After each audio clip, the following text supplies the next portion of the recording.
Section 2.3 is basic differentiation formulas.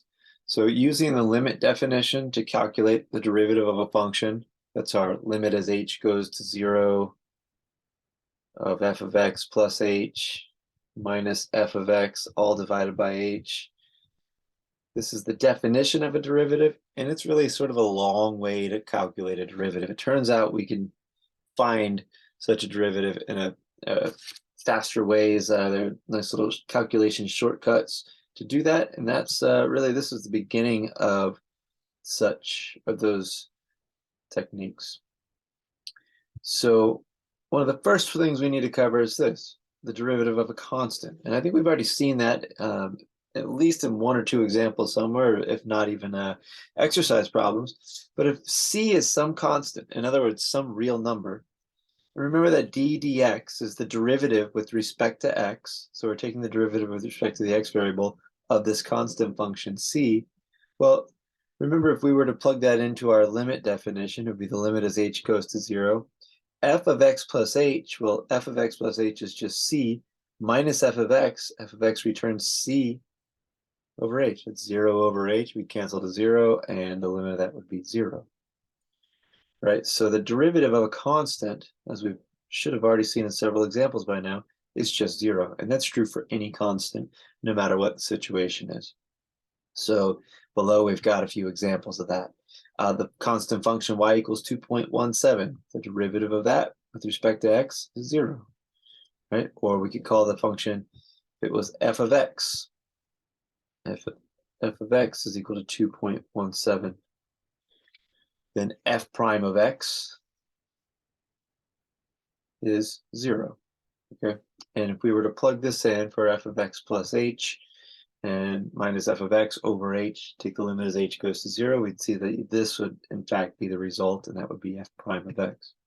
But we don't have to do that anymore because this rule takes care of it for us.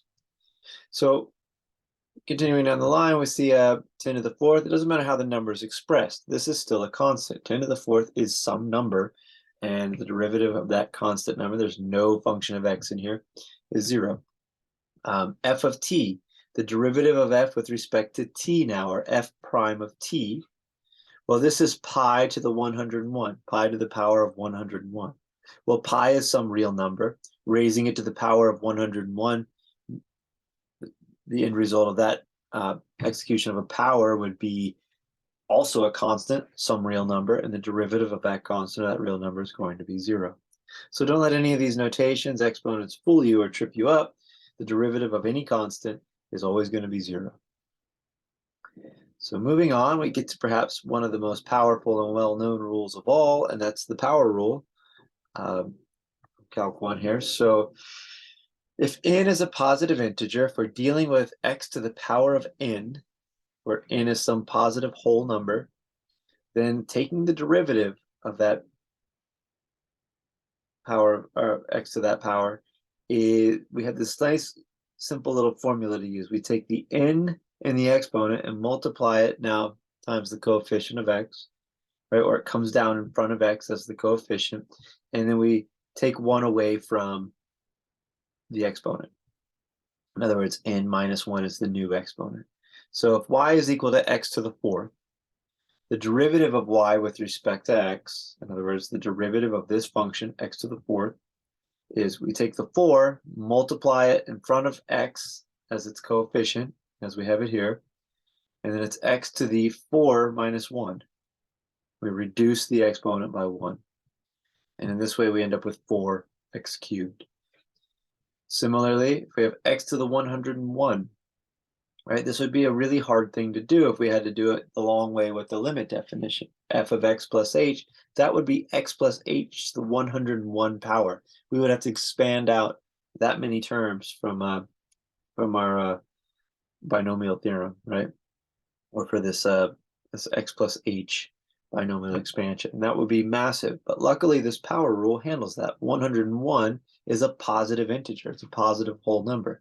So we can make it the coefficient of this x, and then we raise x to the power of 100. It's 101 minus 1. So we reduce the power by 1, and we multiply the old power, the initial power of the function, as the coefficient.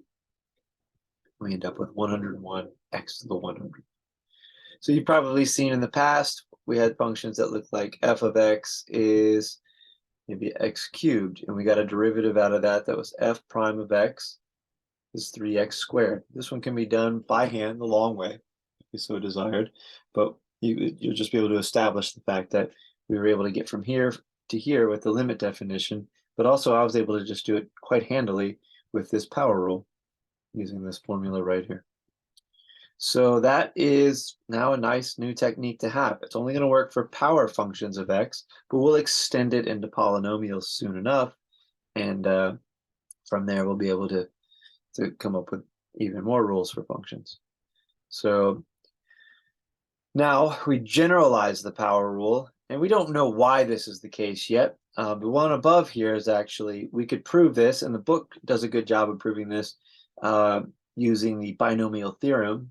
And that's where you write, we write down the limit definition for this derivative, and n is any positive power in this exponent. So we fix it as some arbitrary positive integer, and we'd carry out the limit definition for the derivative, and we'd use the binomial theorem part of the way through, and we'd find that the end result of this would be this power rule on the right.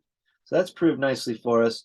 This is even maybe less easy to see, but it doesn't matter if n is a positive whole number or not. It turns out this is still going to work.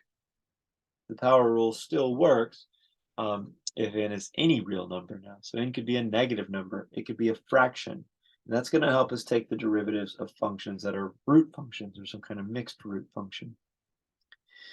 So this one we might be able to see later why this rule comes about and what tools are used there, but it's going to involve logarithms, and it'll take a while for us to get to that machinery. For now, we can just use it as is.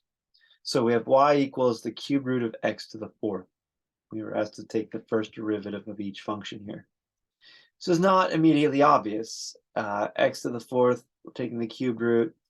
Remember that we can write a cube root, or any root, as a fractional power. So the cube root is the 1/3 power of whatever's inside here.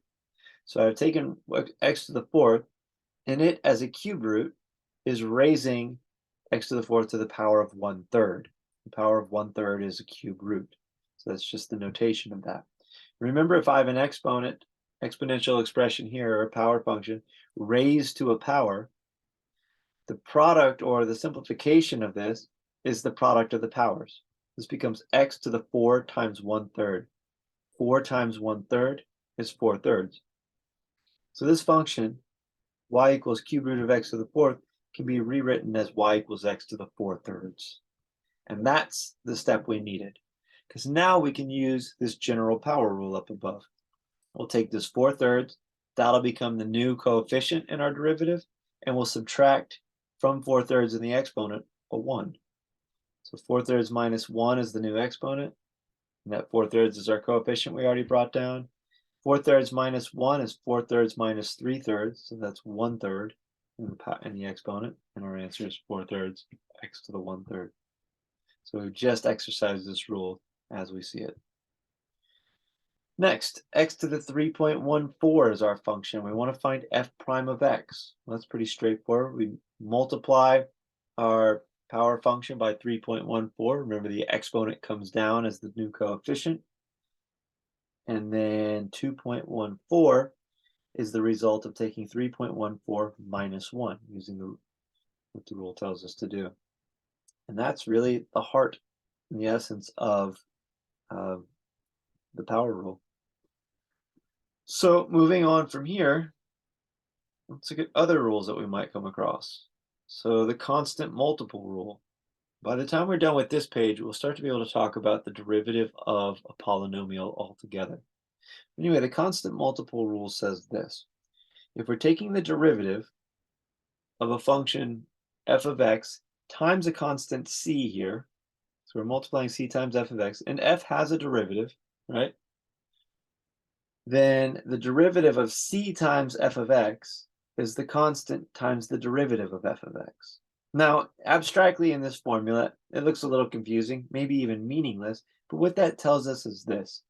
If we can take the derivative of some function f, and it happens to be multiplied by some number, Well, then we can move that number out of the way, take the derivative of f, and then multiply by that number c. And that's exactly what we're going to do in the next two examples. So we're asked to calculate the first derivative of these functions. Y is equal to 5x to the negative fourth. Well, here's what I'll do. I'll factor the 5 away from this, and I'm taking the derivative of x to the negative fourth. And really, maybe I might even just add a line here, because maybe that doesn't have all the information we want. So this is y prime is d dx, the derivative with respect to x, of 5x to the negative fourth. Well, this is 5 times the derivative of x to the negative fourth. And that's the step that seems to be missing, right? That's what we don't see. And then that leads into what's below. So maybe that's a little bit more information, right? We're asking for y prime. We want the derivative of 5x to the negative fourth. So we're here. And when we realize that we know how to take the derivative for a power function, and we now have this new rule that we can move a constant c outside of that derivative operation, and now we can just take the derivative exactly as we'd expect. Right, 5's out of the way. We can apply the power rule to x to the negative fourth, and then negative 4 comes down then as the new coefficient, and then x to the negative 4 minus 1. Remember the power rule says subtract 1 in the power. And when this negative 4 came down, right, we still have this 5 times all of this expression in front of us here. So this is going to end up being 5 times negative 4. The exponent adds up to negative 5, right? Negative 4 minus 1. So we have 5 times negative 4 is negative 20, x to the negative 5. Okay, so you probably won't always write this step. It's okay that you don't. But know that this is really what's happening. And this might explain it as you learn it. What you really do here is you take the derivative, taking the derivative of something like this, you really just hold the 5 still. It doesn't matter in terms of the power rule. It's just there as a multiple. So when this power of negative 4 comes down as the exponent, or times the exponent, we literally do negative 4 times 5. That's what gives us the negative 20. And then we change the power of negative 4, we subtract 1 from it, and that's what gives us the negative 5, in the exponent here. So that's really all there is to it. But understanding this is just interpreting that theorem says to us. So next up, we want to find f prime of negative 2x to the 1.01. Well, this is done without many details in front of us. We're going to take 1.01 times negative 2. You'll find if you carry that out that you get negative 2.02. That's our new coefficient. And then that's x to the power of 1.01 minus 1, which that difference is 0.01. So there we finished that one off. So we don't have to be so careful and do these lines every time, but it's the way that we can define this abstractly so that we know it's generally true, is to use that kind of formula here. So down at the bottom, we've got another pretty important and particularly useful rule. We have f and g are both differentiable functions. In other words, they both have derivatives, right, for some values of x. Then the derivative of f of x plus g of x, in other words, the derivative of the sum of two differentiable functions, is equal to the sum of the derivatives, right? Sum of each of the two derivatives. So in other words, taking the derivative of f of x plus g of x is going to be equal to f prime of x plus g prime of x. So now that's exactly what we'd hope for and more or less expect. And these are all inherited from the limit laws, because remember the derivative is defined through the limit as h approaches 0 of the difference quotient. But we do, what the book shows the proof of this, more or less, how this formula comes about. We might be able to work on it in live meetings or subsequent videos, but it's pretty straightforward that this will fall out of that limit of the difference quotient and the limit laws we've had in the past, so we can just kind of move forward with it here and sort of probably intuitively accept that this is probably the case, right? So nonetheless, let's calculate the first derivative of this function. So I've got 3 terms in this, and they're all being added, right? So I have the derivative of 5x to the 4th plus negative x squared plus 8.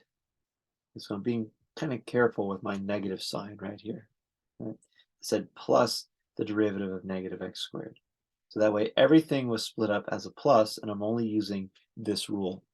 Now I can only do this if each of these derivatives exist. And when I look at each of these functions, 5x to the fourth, negative x squared, and 8, I know that I can take the derivative of all of those. For one thing, 5x to the fourth is a power rule, and I believe we did 5x to the negative fourth above, but 5x to the fourth is a power rule with a constant multiple in it. So 4 times 5 is going to leave us with a 20 here. Reduce 4 by 1 to a 3. So there's the first derivative of the first term's derivative. 20x cubed is what comes out of that. Next up, we have to take the derivative of negative x squared. Well, negative 1 is really just a constant as well, right? So this 2 times negative 1, so negative 2 then is our coefficient, and 2 to the minus 1 in the exponent leaves us with x to the 1. Now lastly, the derivative of a constant we know is 0. The other way to think of this is that a constant, you can kind of apply the power rule in this case, a constant looks something like this. It's x to the 0. If we took that thing's derivative, right, we'd do 0 times 8, and well, that just zeroes everything out. So if we applied our power rule to that, we'd see that, yeah, this is just equal to 0, because that 0 comes down. Or we just remember that the derivative of a constant is 0. That's fine as well. So then we end up with 20x cubed minus 2x, and that's our derivative, right? So we can now take the derivative of any polynomial, because we know that we can take the derivative of each term of that polynomial, and that the sum of the derivatives is the derivative of the sum. So now we're safe to do that. Moving on, we get to sine and cosine. Now this one's a little bit more interesting. We need to come up with an old fact or two and use a couple tricks. This is actually more of a derivation than it actually is an example or something you might do. All the examples leading up to this were types of problems that you would probably see, okay? Now this is a derivation in the sense that we want to find what sine's derivative is so that we can use it in the future in other functions, all right? Well, it turns out that we're going to have to attack this with the limit definition, because it's our first time talking about sine of x, right? Or it might be our first time, or it's early enough on in the material that it's time to address this. So the derivative of sine of x with respect to x, now this identity claims that it's equal to cosine of x. What we're going to do is prove that that's the case. So we write down what the derivative of sine of x is in terms of the definition. It's the limit as h approaches 0 of f of x plus h, in this case sine of x plus h, minus f of x, in this case f of x is sine of x, all divided by h. So here we are. This is our really starting point with that formula. We've written down the definition of the derivative. And, as usual, we'd be disappointed if we tried to plug h equals 0 into this. We'd have a 0 in the denominator. We'd have x plus 0, so sine of x minus sine of x. And we'd have 0 over 0.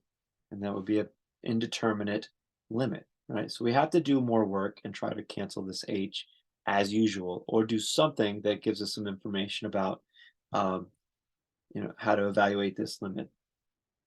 Conclude whether or not it exists or what it might be equal to. So the very first thing we do is we use the sum identity for sine of x plus h. Right? So if you remember the sum identity from trigonometry, the sine of x plus h is equal to the sine of x times cosine of h plus the sine of h times the cosine of x. Remember that does this little subtle swapping, sine x cosine h, and then sine h cosine x, right? They trade roles here with the variables for each of these pairs. Now that doesn't seem like it did much for us, but what it did was it simplified the arguments of all of these trig functions. Okay, maybe, just maybe, we can factor some terms and group some terms in such a way that we can evaluate this limit more handily. Okay, so the thing that I want to focus on, what I see in this that looks helpful is the following. I see sine h and I see an h. If I can get this term by itself, I know that the limit as h approaches 0 of this ratio is 1, right? Sine h over h. It's kind of our famous limit from regarding trig functions. The other terms, I'll just have to figure out what happens, right? So what I'm going to do is I'm going to split this fractions numerator, the 3 terms that are here. This is going to be one term by itself, and then the other 2 are going to be written on their own numerator, right? And we'll just have to deal with what comes out of these 2. Okay, now remember, this isn't something you'd have to do as a student, but it's something that you know, it's nice to understand so that you know that this derivative is actually what it is. So again, so sine x cosine h minus sine x all over h. So that's this first rational expression here. Then the middle term plus sine h at cosine x over h. And here's the rest of it. All I've done is split the fraction up. We can always split fractions over sums or subtractions in their numerators. And that's all we've done right here is that. Okay, notice they have a common denominator. They could be added back together and we'd get back what we had before. So far, so good. What I note about this is the following. Sine h over h, the limit as h goes to 0 of that is 1. I know that cosine of x doesn't do anything as h goes to 0. It's a constant with respect to h. So when I take the limit as h goes to 0, it just sits there as cosine of x. And that's while sine h over h goes to 1. So this will be 1 times cosine x when I pass the limit through to it. So this one's well defined now. We're going to get cosine x out. This one, on the other hand, we need to check on. So the first thing I see is this. We have sine x cosine h minus sine x. We have a common factor of sine x. If we factor that out, we get the following line now. We get what comes up below. Still, we take the limit, and we're actually splitting the limit over this term and this term. So we have the limit sine x times cosine h minus 1, because we factor sine x out, all over h. And we got lucky here, because we remember that limit as h goes to 0 of cosine h minus 1 over h is actually equal to 0. So this is going to be sine x times 0. And then the other one was cosine x times 1, right? Because we're taking this limit.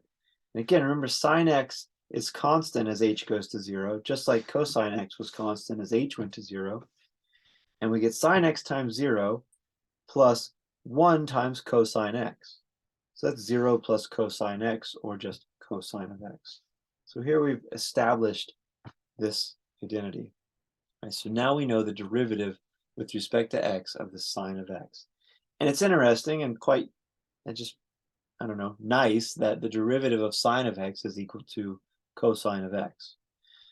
Slightly less nice, but still convenient enough, is if we did this process again for cosine of x, we would realize that the derivative of cosine of x is negative sine x.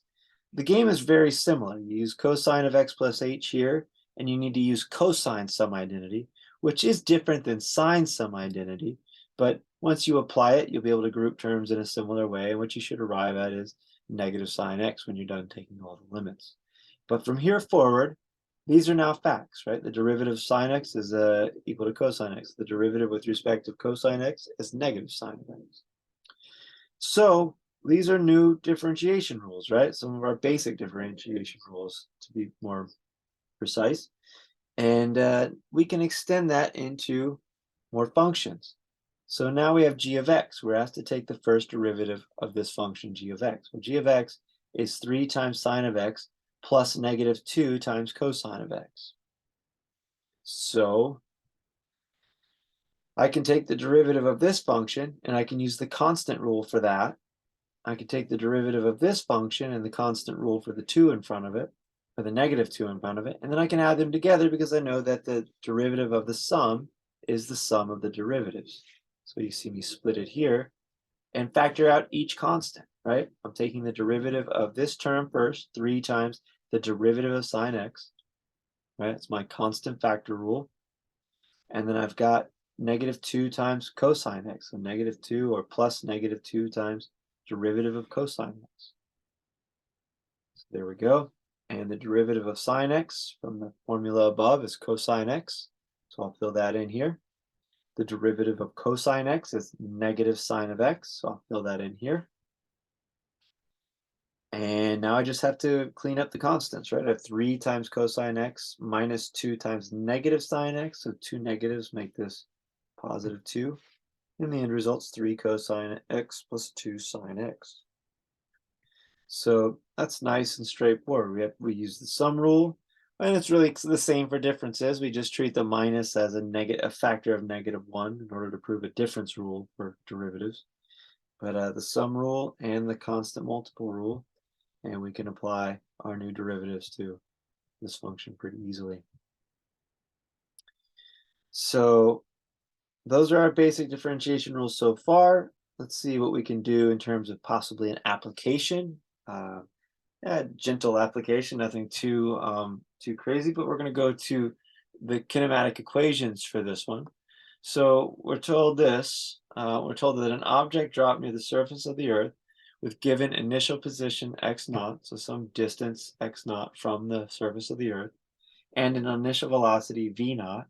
V0 is v naught, right? It's the initial speed. Maybe it's projected downward first or upward, possibly even. It obeys the position equation. This is from the kinematic equation. X of t, so the position x at any time t is equal to x naught, the initial position, plus v naught times t, the initial velocity times time, plus 4.9 times t squared. Okay, so if you're in physics 1 or if you're taking it, this should look familiar. They ask us to do now is this. They ask us to calculate the velocity of the object as a function of time. Well, this is the position as a function of time. If we take the derivative, the change in the position over the change in time, in other words, dx dt, we write this as another line here, change in x over change in time.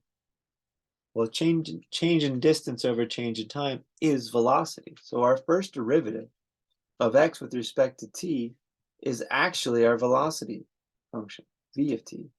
And here I've also written it as x prime of t, not to be confusing with a bunch of notation, but these things are all the same thing. So the derivative of x naught with respect to t, well, x naught's a constant with respect to t. It's just some number. So its derivative is 0 with respect to t. The derivative with respect to t of v naught times t. Well, v naught is a constant. And t, well, we know how to take t's derivative. That's t to the first power. So a 1 comes down times v naught, and that's t to the 1 minus 1.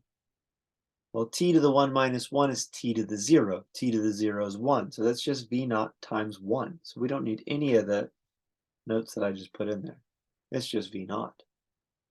And then plus, now we take this derivative, it's going to be 2 times 4.9, and then subtract 1 from 2, and we have t to the first power, or just t. So there's our velocity function. It's the initial velocity plus 9.8 times t. Okay, next up, we've got part B. It asks us to calculate the acceleration of the object as a function of time. The acceleration is the change in velocity over time. So that is this, perhaps. We might even say, so I've got a of t is standing in place as the acceleration as a function of time. That's the change in velocity with respect to time, right? So in other words, we could write another line, dv dt is acceleration, change of velocity over the change in time. Or it's the second derivative of the position function with respect to t. So we take the derivative ddt, and well, it's really v's derivative. We don't need to go all the way back up to x anymore. We've got v's derivative right here, or we've got v right here. So we're taking the derivative of this function v of t, or we're taking the derivative of x prime of t. This was again x prime of t. However you see that, make sure you understand why that's plugged in, where it is. And we take this derivative, and I know that v naught is just some initial velocity. It's some constant number. It's not a function of t. So its derivative with respect to t is 0. Well, 9.8 times t, the sum of the derivative of this sum will be the sum of the derivatives. Well, that's t to the first power. So 1 comes down times 9.8. That's t to the 1 minus 1, and t to the 0 is just 1. So 9.8 times 1, just that. So the only term that survives there is at 9.8. So there we have it. So this function, we're able to, if we know a position function for something, we're able to calculate its velocity function with respect to time, and then its acceleration function with respect to time through our derivatives. So that's really all they are, rates of change, or instantaneous rates of change, to be more precise. So part C says compare this equation to the position formula used in previous examples to model the position of a ball dropped from the top of the stratosphere tower. So we're going to connect this back to all that irresponsible behavior of dropping balls off of the stratosphere. S of t is equal to 4.9 t squared. We saw this function quite a bit. Well, this thing is the height of the ball after time t. We talked about this a lot, right? So that's actually the position function, right? The height above the ground is the position above the ground. So, or the position away from the point that we dropped it. Might be the other way. It depends on which way where we placed 0 for this, right? On our linear axis that we're moving along. So it's the same formula, right? It only has this part, 4.9 t squared. Well, that's because in our version of this, where we drop the ball, v naught, our initial velocity, is 0. We don't throw it downward. We don't throw it upward. The moment at which we release the ball, t equals 0, the ball, that instant, it's not moving. Right? It's not moving up or down. So its velocity initially is 0. So that term is just 0. X naught, the initial position of the ball. Well, we said that the top of the tower is 0, right? And then S of t is the function that tells you the distance it's fallen from the top of the tower after t seconds. So if it starts at the top of the tower and it's fallen a distance 0 the moment we let it go, right? The instant we let it go, and it proceeds to fall after that. So this is also 0. So that's why our function S of t was more or less correctly modeled by 4.9 t squared. So it's the same kinematic equation as the one above, only x naught and v naught are actually 0. Right? We don't throw the ball up or down, and our starting position is the top of the tower. So there we have it. That's a nice connection to things we've worked with in the past, but the overall thing to remember is that the derivative of a position function is the velocity. The derivative of a velocity function is the acceleration function, and these things are all connected here, and hopefully you'll see that quite a bit in a physics course and make some good use of it. So in section 2.4, we'll move on to the product rule and the quotient rule, and we'll just expand the types of functions that we're able to take derivatives of.